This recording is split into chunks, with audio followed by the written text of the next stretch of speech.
তুষারের উদ্দেশ্যে আমি বলতে চাই এবং এনসিপি যারা আমাকে নিয়ে নোংরা খেলায় মেতে উঠেছে তাদের উদ্দেশ্যে আমি বলতে চাই, আপনারা যদি এই মিথ্যা প্রচারণা থেকে বিরত না থাকেন তাহলে আমি বাধ্য হব তুষার আমার সাথে নেপালে বসে যেসব ভিডিও আমাকে পাঠিয়েছে, যেসব নগ্ন জিনিস আমার কাছে আছে সেগুলো আমি প্রকাশ করতে বাধ্য হব।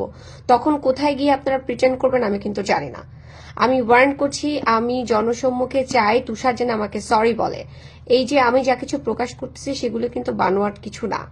তুষারে যদি ওখানে তার নাম ব্যবহার করতে নাই চাইতো, তার মনের মধ্যে যদি কোন রকম শয়তানি। ওয়ালটন এখন দেশের সীমানা পেরিয়ে পৌঁছে গিয়েছে 50টিরও বেশি দেশে।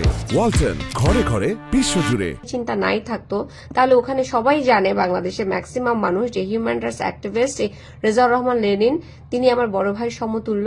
আমি তাকে সমস্ত কিছু শেয়ার করে, এবং আমার এই বিপদে শুধু ডিবির লোক না, এনসিপির লোক না, লেনিন ভাইও সেদিন উপস্থিত ছিলেন। তাহলে আমার গার্ডিয়ান হিসাবে যদি গার্ডিয়ানের নামই হয় তাহলে লেনিন ভাইয়ের নামটা কেন দিল না?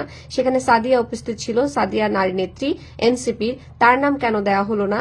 এই সমস্ত বিষয়গুলো আপনারা কথা বলছেন না, অন্য বিষয়গুলো নিয়ে কথা বলছেন যে বিষয়গুলো কাজের না।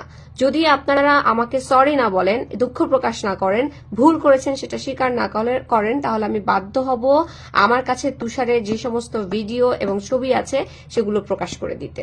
Thank you so much.